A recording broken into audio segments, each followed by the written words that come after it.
Astaghfirullah. Bismillahirrahmanirrahim. Assalamualaikum warahmatullahi wabarakatuh.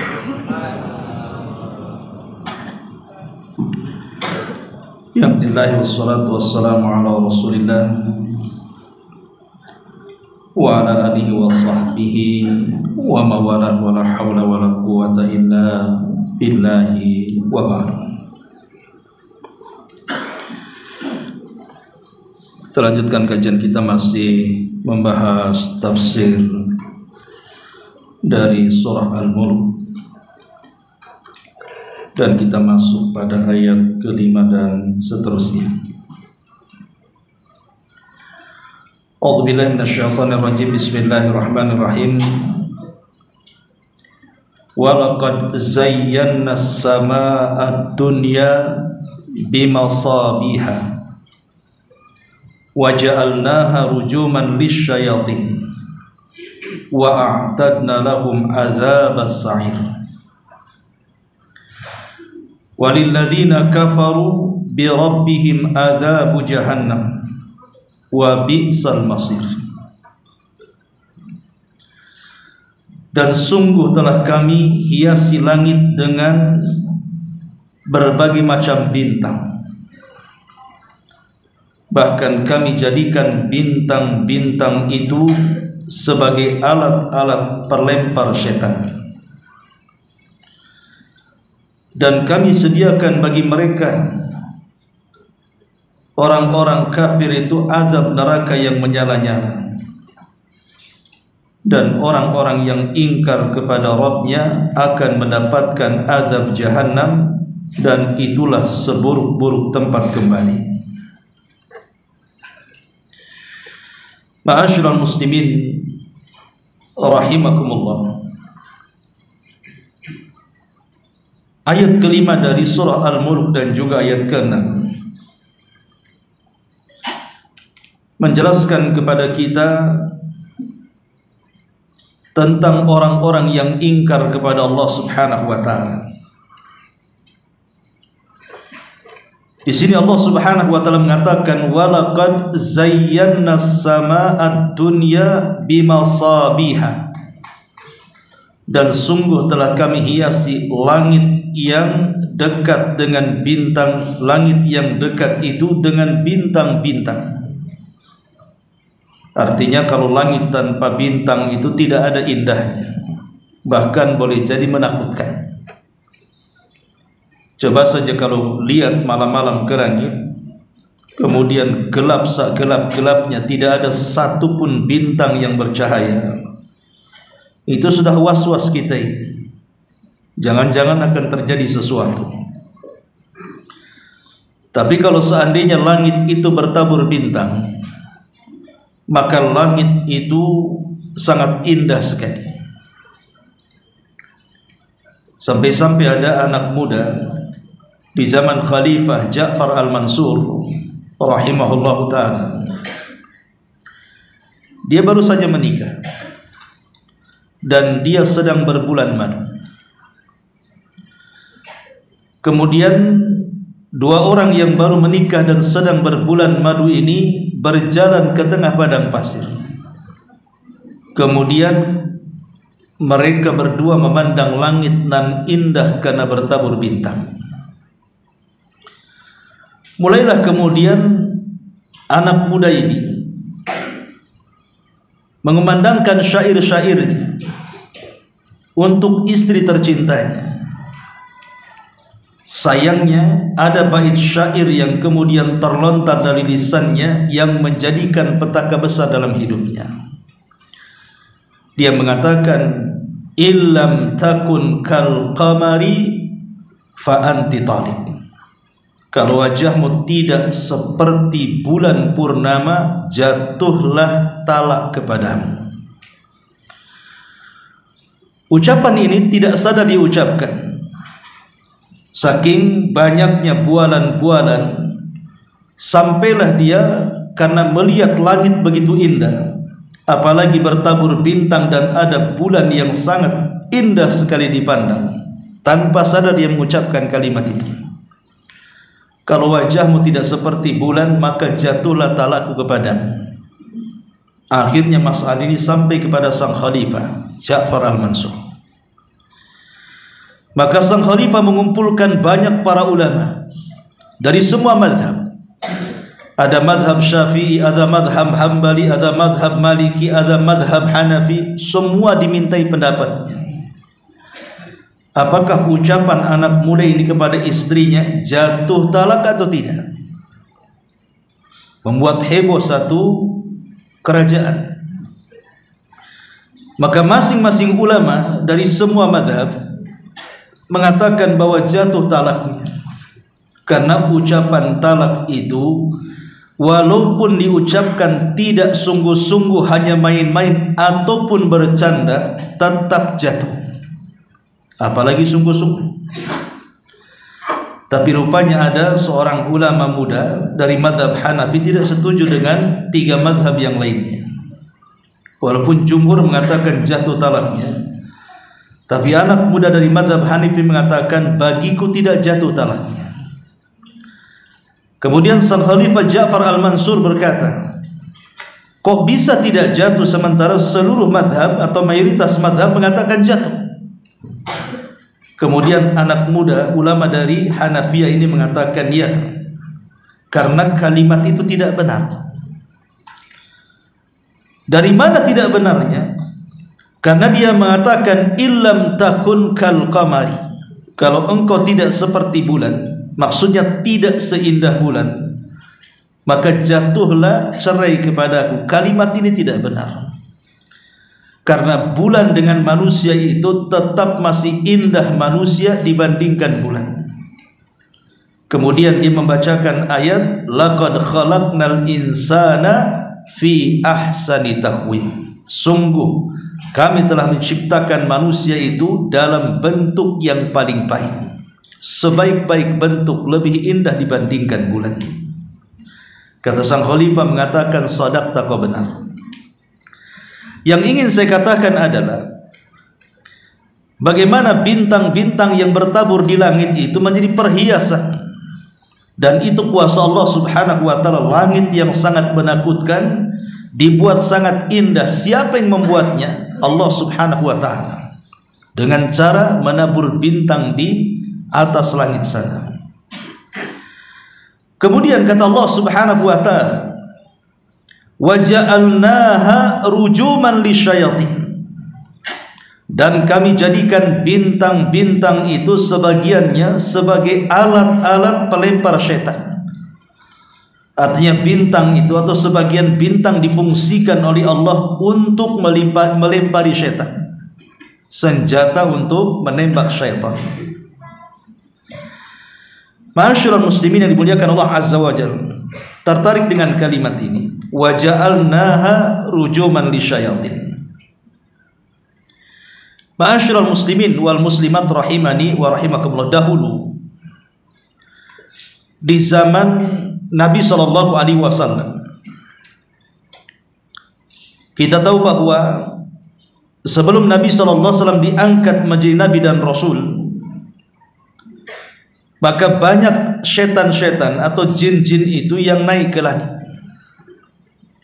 Dan itu dijelaskan dalam sebuah riwayat.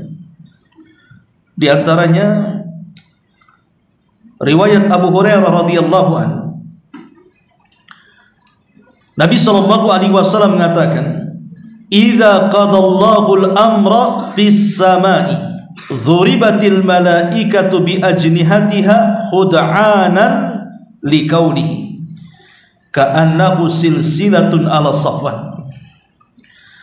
Ketika Allah subhanahu wa ta'ala menetapkan satu urusannya di langit, maksudnya Allah hendak memerintahkan sebuah wahyu kepada para malaikat, malaikat lantas meletakkan sayapnya dalam rangka ketundukan mereka akan perintah Allah subhanahu wa ta'ala.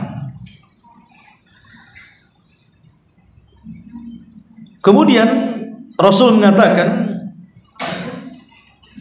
Allah subhanahu wa ta'ala kemudian berfirman, dan ketika Allah subhanahu wa ta'ala hendak berfirman itulah, maka mereka mendengarkan seolah-olah ada suara yang sangat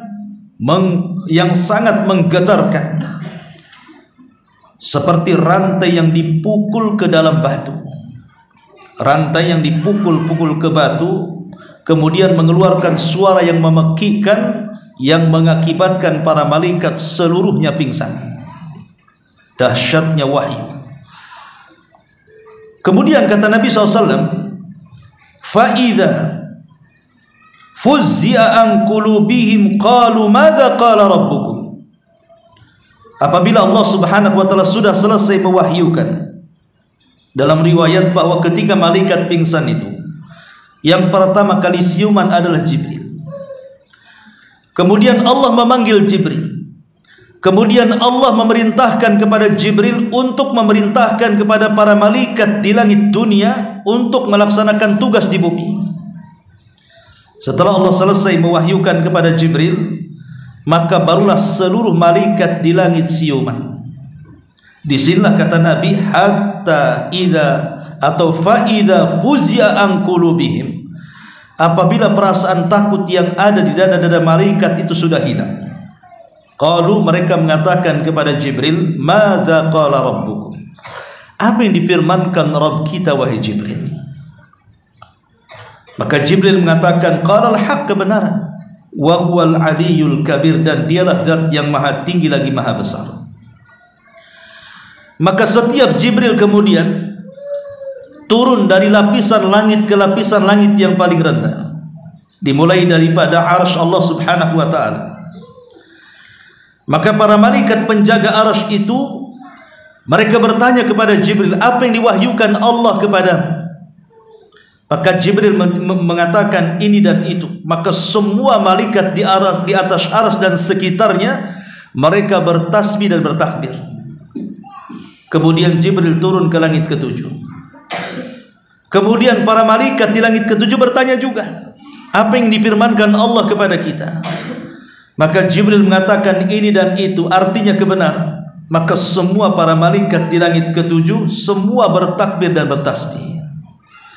Begitu juga pada langit ke-6, langit ke-5, ke-4, ke-3, ke-2, sampai langit dunia yang kita lihat di atas kepala kita ini. Maka para malaikat yang berada di langit kedua, di langit dunia atau langit pertama yang kita lihat, malaikat-malaikat inilah yang akan bertugas ke bumi. Entah sebagian mereka diperintahkan Allah untuk membuat gempa, untuk membuat tsunami, untuk membuat gunung meletus, untuk menyuburkan tanah sifulan dan alan, untuk membuat kemakmuran atau mungkin kerusakan, dan begitu seterusnya. Lah saat malaikat Jibril menyampaikan perintah Allah ke langit dunia kepada para malaikat itulah, maka ada jin yang naik ke langit untuk mencuri dengar ngomong apa Jibril kepada para malaikat itu. Maka dijelaskan di sini, fayas ma'uha mustarikus sam'i wa mustarikus sam'i hakadha ba'duhu fawqa ba'din. Wa wasafa Sufyanu bikaffihi fakharrafaha wa baddada baina asabihi. Maka Nabi SAW mengatakan setan-setan itu datang untuk menyadap berita.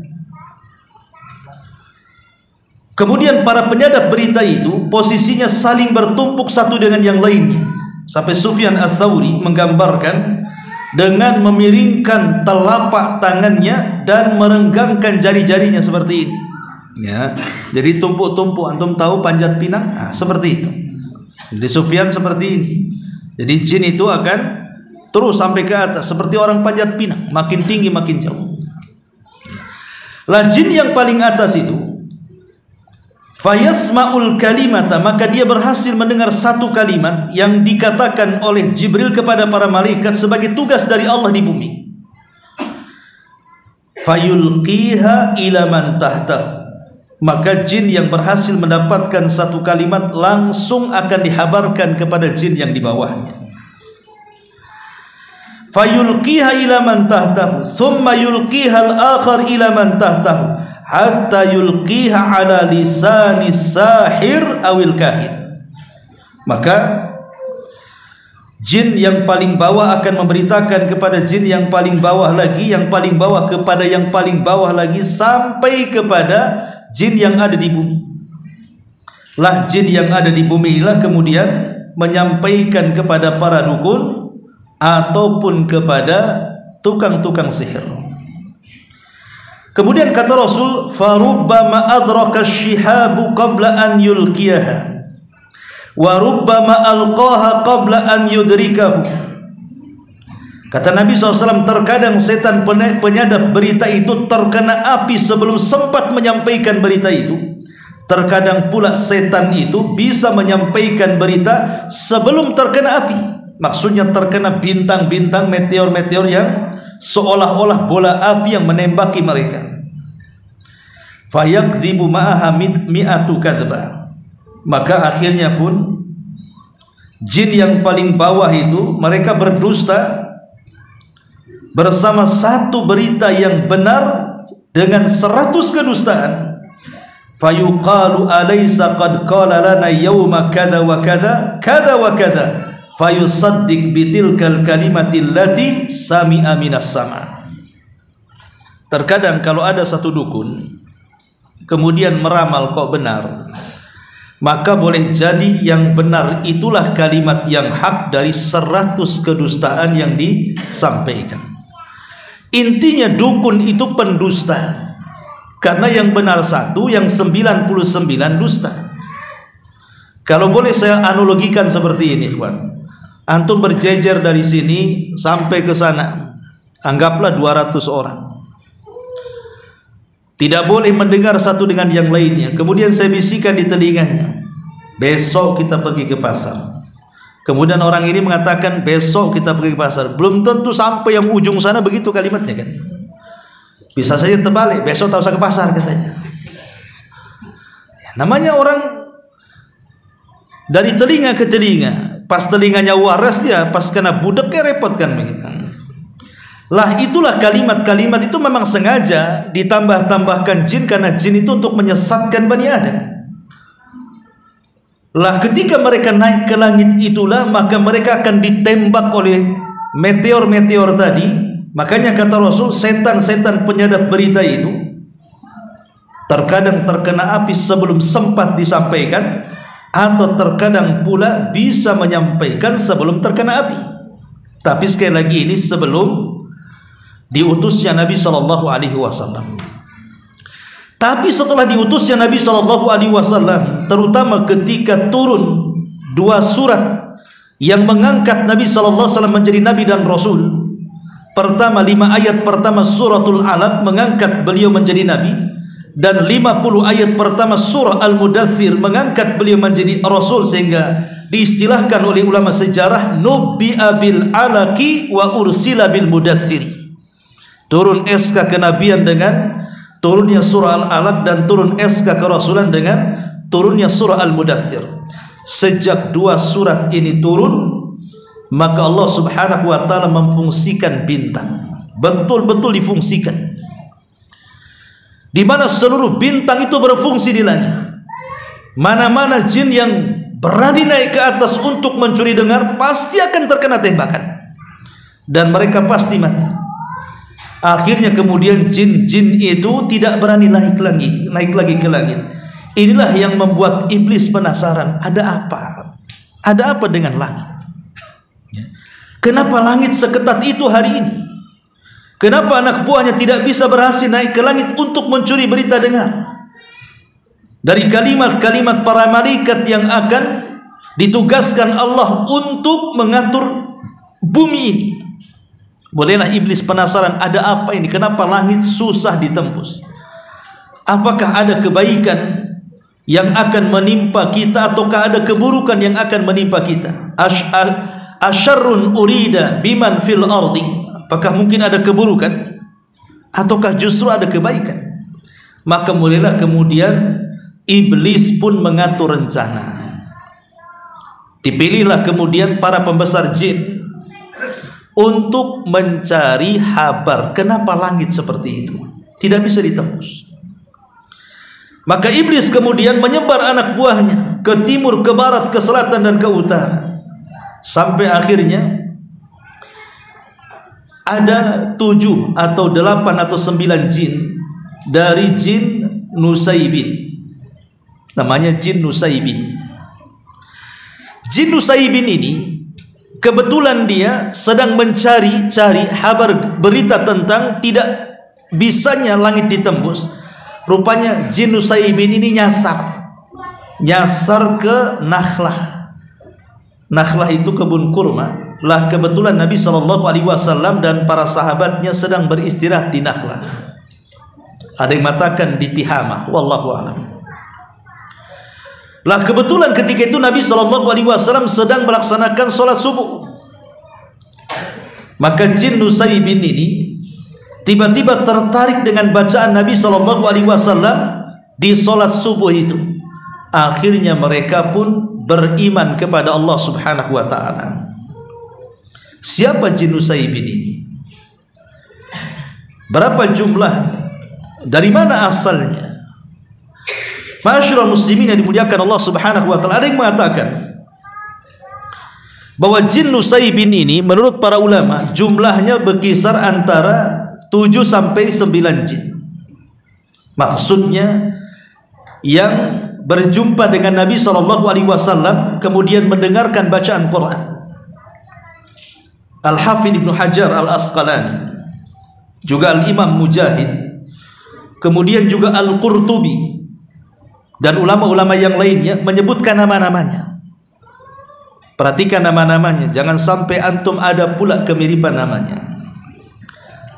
Yang pertama namanya Massa, kemudian yang kedua namanya Hassa, kemudian yang ketiga namanya Sasir, kemudian yang keempat namanya Masir, kemudian yang kelima namanya Arud, kemudian yang keenam namanya Anian, dan yang terakhir namanya Ahqar. Massa, Hassa, Sasir, Masir, Arud, Anian, dan Ahqar. Itulah 7 jin yang disebut dengan Nusaybin tadi. Ada yang mengatakan bahwa Nusaybin itu satu kabilah yang berada di negeri Syam.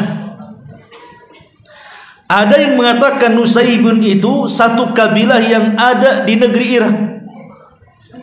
Bahkan Imam Ibnu Hajar Al-Asqalani mengatakan boleh jadi Nusaybin ini kabilah yang berada di tengah-tengah antara Syam dan Irak. Ada juga di Nainawa tempat Nabi Yunus. Tapi mayoritas para ulama menguatkan bahwa Nusaybin itu berasal dari negeri Yaman. Jadi jin-jin itu berasal dari kabilah Yaman namanya Nusaybin. 7 jin tadi itu, Massa, Hassa, Sasir, Masir, Arud, Anian, dan Ahqar itu. Lah kebetulan 7 jin dari Nusaybin Yaman ini lewat di Nakhlah tadi, tempat Nabi SAW dan para sahabatnya sedang beristirahat. Tiba-tiba kemudian Nabi SAW ketika sholat subuh dia membaca ayat cukup panjang. Lah jin-jin Nusaybin itu datang ke kebun Nakhlah itu, tiba-tiba mendengar suara Nabi SAW sedang membaca surat Thaha. Apa yang terjadi? Subhanallah, sekali dengar mereka langsung beriman. Bahkan sebagian mereka sampai bersumpah dan mengatakan wallahi ma hala bainakum wa baina khairi wa baina khabaris sama illa min amrin hadatsin. Demi Allah, boleh jadi apa yang menghalangi kita dengan kabar langit sehingga kita tidak bisa menembusnya, jangan-jangan masalah ini, masalah turunnya Al-Quran. Karena kenapa hikmahnya Allah Subhanahu wa ta'ala jaga langit sehingga memfungsikan bintang supaya melempar jin-jin dan setan yang hendak mencuri kabar langit itu, supaya jangan tercampur antara wahyu Allah dengan ucapan tukang-tukang ramal, ucapan-ucapan sihir, supaya jangan tercampur baur. Makanya Allah jaga dengan diutusnya Nabi SAW. Makanya mereka mengatakan, jangan-jangan ini masalahnya. Kenapa kami tidak bisa menembus langit? Karena 7 jin Nusaib ini semua para pembesar jin, Sadatul Jin. Mereka para pembesar jin. Sehingga mereka langsung bisa menyimpulkan, oh gara-gara ini mungkin kita tidak bisa menembus habar langit lagi, tidak bisa menyadap lagi apa yang dikatakan para malaikat di atas. Akhirnya mereka pun ketika mendengar ayat yang dibacakan Nabi SAW, tersentuhlah hati mereka, dan mereka pun beriman kepada Allah Subhanahu wa taala. Subhanallah. Inilah 7 jin pertama yang menjadi sahabat Nabi SAW dari kalangan jin. Jadi sahabat Nabi SAW itu bukan hanya setakat manusia saja, Abu Bakar, Umar, Uthman, Ali dan yang lainnya, tapi juga sahabat Nabi juga ada dari kalangan jin.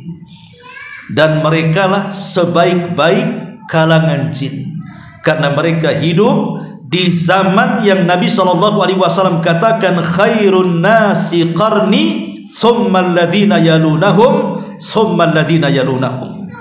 Sebaik-baik generasiku adalah di zamanku, dia dan para sahabatnya. Itulah generasi terbaik. Berarti 7 jin ini hidup di generasi terbaik. Berarti 7 jin ini jauh lebih baik mereka dibandingkan kita, karena mereka sahabat Nabi dan kita bukan sahabat Nabi. Bahkan dari 7 jin inilah akhirnya mengasah sebuah dakwah Islam dari kalangan jin. Mereka pulang ke kaumnya, kemudian mereka mulai mendakwahkan Islam kepada mereka, sehingga ribuan jin banyak masuk Islam di saat manusia sedikit yang masuk Islam. Maka semoga Allah merahmati penduduk Yaman.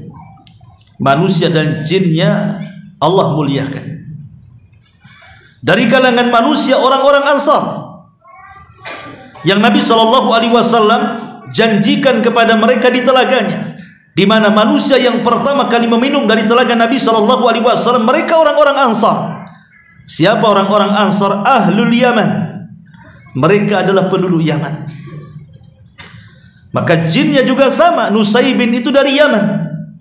Jadi sahabat dari kalangan jin adalah penduduk Yaman. Makanya Yaman itu gudang daripada ilmu. Keluarlah banyak para sahabat, banyak para ulama, orang-orang saleh. Di sana ada Abdul Razak As-San'ani, di sana ada Al-Imam Asy-Syaukani dan ulama-ulama yang lainnya. Terlahir para ulama-ulama dunia. Wajar karena Rasul mengatakan al-ilmu al-yamani wal iman al-yamani. Ilmu itu ada di Yaman dan iman juga ada di Yaman, termasuk keberkahan juga ada di Yaman. Karena Rasulullah SAW mendoakan, Allahumma barik li yamanina, ya Allah berkahi Yaman kami. Ma'asyiral muslimin yang dimuliakan Allah Subhanahu wa taala. Dan itu difirmankan di dalam Al-Quran bagaimana kelompok jin. Kan masalahnya Nabi SAW tidak melihat jin, ikhwan. Jin itu bisa melihat kita, tapi kita tidak bisa melihat mereka. Mereka bisa melihat kita. Hati-hati antum kalau mandi di kamar mandi itu, jangan sampai diintip jin, karena mereka melihat kita. Bagaimana caranya? Baca doa. Masuk kamar mandi baca Allahumma inni a'udzubika minal khubthi wal khaba'ith. Khubthi itu setan laki-laki, khaba'ith setan perempuan. Jadi kalau yang masuk laki-laki yang goda jin perempuan, yang masuk perempuan yang goda jin laki-laki, yang masuk LGBT yang ya banci kalik juga lah jinnya, ikut goda juga di situ. Jadi kalau kita baca basmalah, baca ta'awudz, insya Allah masuk kamar mandi, mereka tidak bisa menonton kita. Makanya ada satu karya baik tentang alamul jin yang dikarang oleh Syekh Abdullah Imam. Dia mengatakan salah satu penyebab kenapa jin itu jatuh cinta kepada manusia. Jangan salah, jin itu bisa jatuh cinta kepada kita. Itu karena sehari-hari dia melihat tontonan orang yang membuka aurat di hadapannya. Jadi kalau kita hari-hari membuka aurat dan jin melihat secara live, tidak secara ulang, nonton langsung. Coba bayangkan, karena tidak berdoa ketika masuk kamar mandi atau tidak berdoa ketika berhubungan suami istri, maka lama-lama jin akan jatuh cinta kepada antum. Ini kalau sudah jatuh cinta itu namanya jinnul asyik namanya. Ada jin itu namanya asyik. Asyik ini tidak akan melepaskan kita.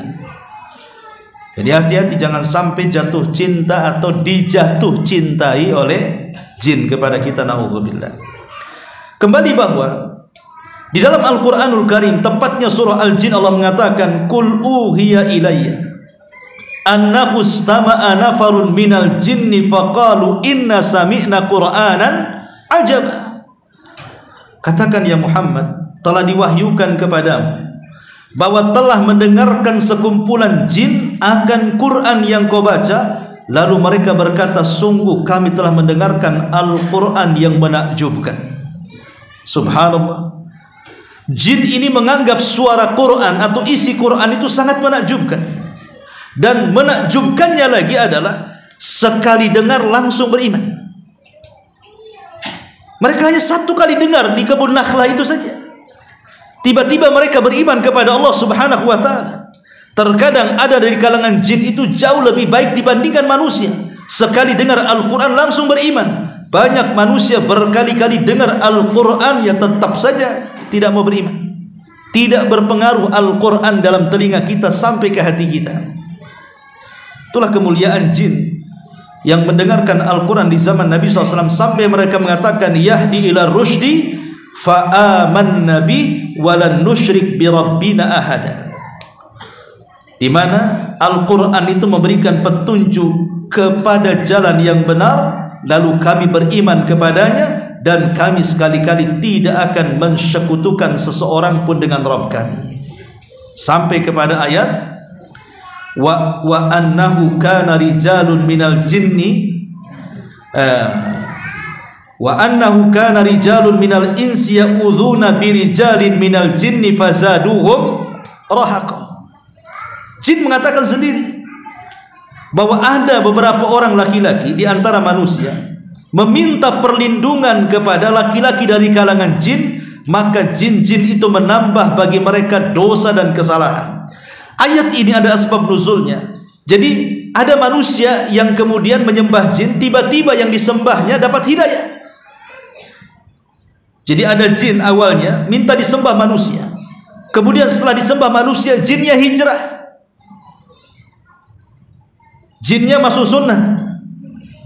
Akhirnya kemudian yang manusia yang masih menyembahnya tidak tahu kalau jinnya itu sudah dapat hidayah, dia masih menyembah dia.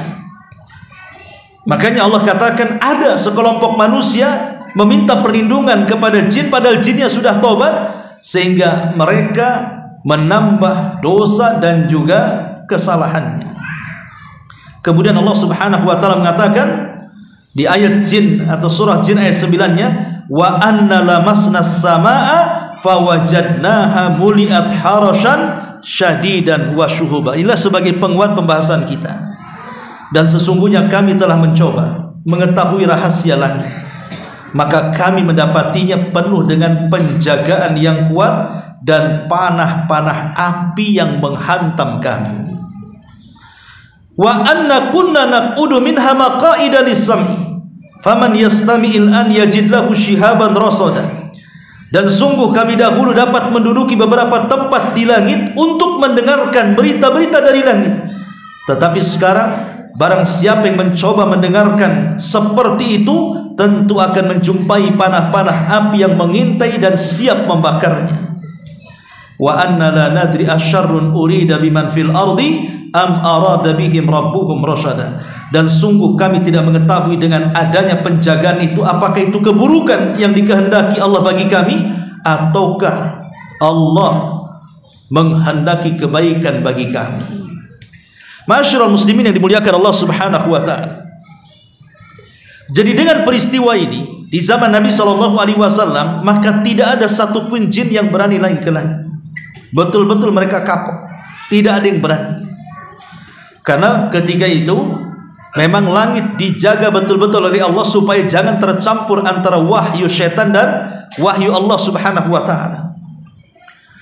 Maka sejak itulah mulai dunia jin mereka kesulitan untuk bekerja sama dengan dunia paranormal. Apalagi setelah kemudian bintang-bintang difungsikan dan Nabi SAW diutus, maka mereka pun sudah tidak bisa lagi meminta kepada manusia untuk menyembahnya. Disitulah setan-setan di zaman Rasul mulai putus asa. Jadi setan-setan di zaman Rasul putus asa. Kenapa putus asa? Karena sudah tidak bisa disembah lagi. Makanya tempat yang paling ditakuti oleh setan dari seluruh dunia ini, kalau seandainya jin dan setan itu memilih harus tinggal di mana, maka mereka memilih tinggal di Arab.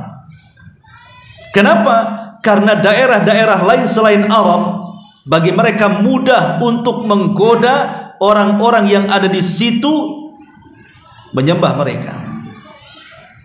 Coba lihat negeri selain Arab ya, contoh India. Tambah banyak kemudian agama-agama yang aneh-aneh, macam-macam disembah kan. Ada yang menyembah sapi, ada yang menyembah gajah, ada yang menyembah ular sendok, macam-macam disembah tuh. Bahkan kalau ada sapi masuk ke pasar kemudian makan sayuran bayamnya, dibiarkan Tuhan lagi makan sayur. Jadi sampai seperti itu. Di mana? Di Indonesia. Kesyirikan di mana-mana. Yang nyembah jin lebih banyak lagi di Indonesia ini. Macam-macam dukun banyak di Indonesia ini.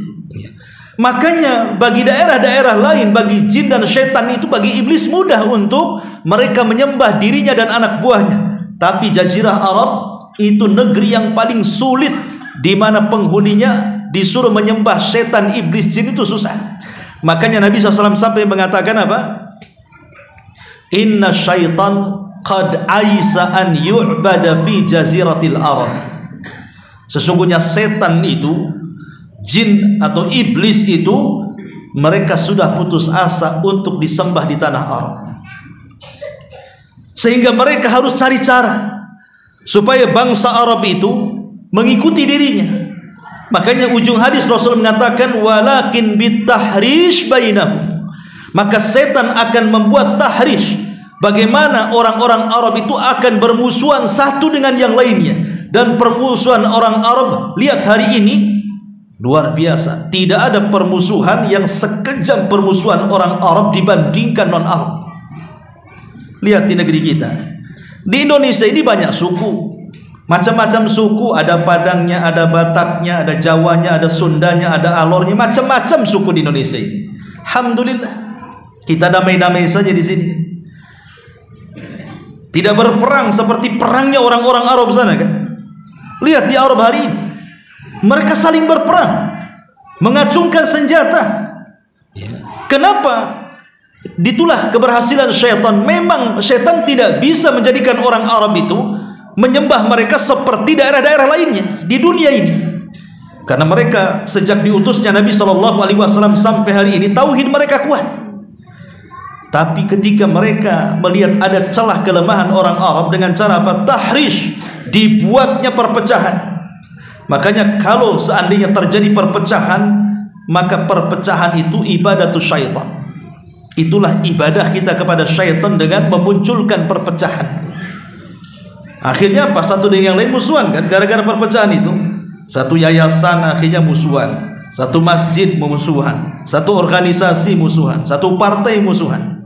Ya, disitulah kemudian kelemahannya. Kita ini mudah dihasut oleh syaitan. Ma'asyiral muslimin yang dimuliakan Allah Azza wa Jalla.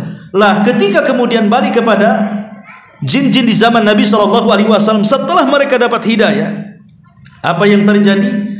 Maka Allah Subhanahu wa taala firmankan dalam surah Al-Ahqaf 29, wa id sarafna ilaika nafara minal jinni yastami'una al-Qur'an falamma hadaruhu qalu ansitu falamma qudiya wallaw ila qaumihim munzirin. Dan ingatlah ketika kami hadapkan segerombolan jin kepadamu wahai Muhammad yang mendengarkan Al-Quran.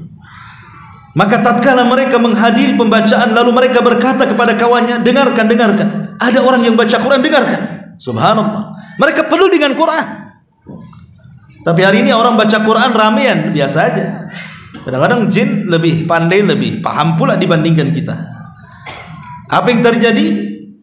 Maka jin-jin mengatakan kepada yang lainnya, diamlah kalian, dengarkan Quran itu.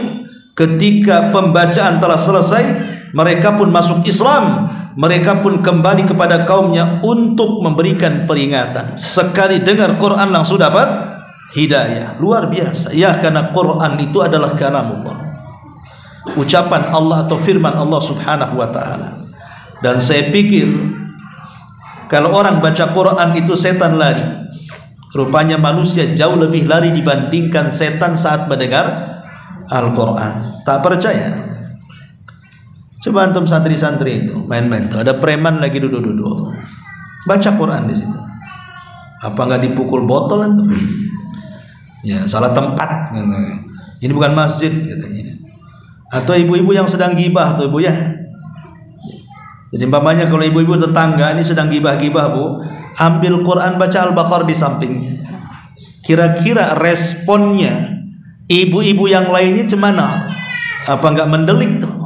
Apalah, belum waktu, belum Jumatan katanya, belum hari Jumat, kira mau yasinan. Masyarul muslimin yang dimuliakan Allah Azza wa Jalla. Jadi kadang-kadang jin ini lebih berpetunjuk dibandingkan manusia. Dia lezat ketika mendengar Quran, kita pula manusia tidak lezat mendengar Quran. Ya, karena sudah ada musik sebagai pengganti. Kadang kita lebih senang dengan mendengarkan musik dibandingkan mendengarkan Al-Quran. Kemudian Allah mengatakan, qalu ya qaumana inna sami'na kitaban unzila min ba'di Musa musaddiqan lima baina yadayhi yahdi ilal haq wa ila tariqin mustaqim. Salah seorang dari 7 jin itu datang kepada kaumnya, kemudian mengatakan, hai kaum kami, sesungguhnya kami telah mendengarkan Al-Quran yang telah diturunkan sesudah Musa, yang membenarkan kitab-kitab sebelumnya, lagi memimpin kepada kebenaran dan kepada jalan yang lurus. Ya qaumana ajibu da'iyallah, wahai kaum kami, terimalah seruan orang-orang yang menyeru kepada Allah, wa aminu bih, dan berimanlah. Akhirnya ribuan jin banyak yang beriman. Disebutkan ikhwatu fillah muliakan Allah subhanahu wa ta'ala dalam sebuah riwayat, disebutkan riwayat Ahmad, Muslim dan Tirmidzi dari sahabat Ibnu Mas'ud radhiyallahu anhu. Jadi dalam riwayat ini Abdullah bin Mas'ud radhiyallahu anhu berkata, apakah ada di antara kalian yang ikut bersama Rasul? Maka orang-orang mengatakan tidak. Ketika itu kan Rasul bersama para sahabat, tiba-tiba malam itu Rasul hilang masalahnya. Jadi sahabat khawatir, kemana Nabi? Kok nggak ada bersama kami malam-malam lagi? Apa Rasul diculik jin atau apa kan begitu. Jadi mereka khawatir. Kemudian malam itu mereka mencari Nabi SAW ke sana kemari, tidak ketemu. Rupanya malam mereka mencari Nabi, pagi Rasul baru nampak. Rupanya Nabi SAW datang dari arah Gua Hiro, gua yang turun wahyu di situ. Kemudian para sahabat pun, kata Abdullah bin Mas'ud, kami langsung menyambut Nabi SAW, kemudian bertanya, ya Rasulullah, kami semalam kehilangan kamu, kami takut engkau dibawa jin, kata. Dari sini menunjukkan apa? Bisa saja jin itu membawa manusia, karena sahabat mengatakan seperti itu kan. Jangan-jangan engkau dibawa jin, hati-hati. Ya, dulu kan ada cerita tuh, orang tidur di mana tahu-tahu hilang katanya, tahu-tahu ada di musola, katanya dibawa jin, dimasukkan ke dalam beduk katanya. Zaman dulu itu cerita-cerita. Maka bisa saja jin itu membawa-bawa. Makanya ibu-ibu ya, kalau ibu punya celengan, kok pas dibuka udah setahun hilang, itu dibawa jin tuh duitnya tuh. Jinnya tuh nggak jauh-jauh dari ibu tuh. Itu berambut hitam jinnya itu. Oke lah kalau nggak ngaku satu rumah ya mungkin jin betul. Jin kan bisa bawa, bisa saja nih membawa apapun jin itu. Jangankan kita yang dibawa, istana Ratu Balqis loh bisa tuh dipindah. Sebelum Sulaiman itu jin mengatakan, Ibrit mengatakan, sebelum kau berdiri katanya, itu kerajaan Balqis sudah ada di hadapan. Bayangkan kalau satu istana bisa dibawa, apalagi antum pula. Makanya anak-anak santri ini Ya, kalau tidur wudu nanti dibawa jin pula.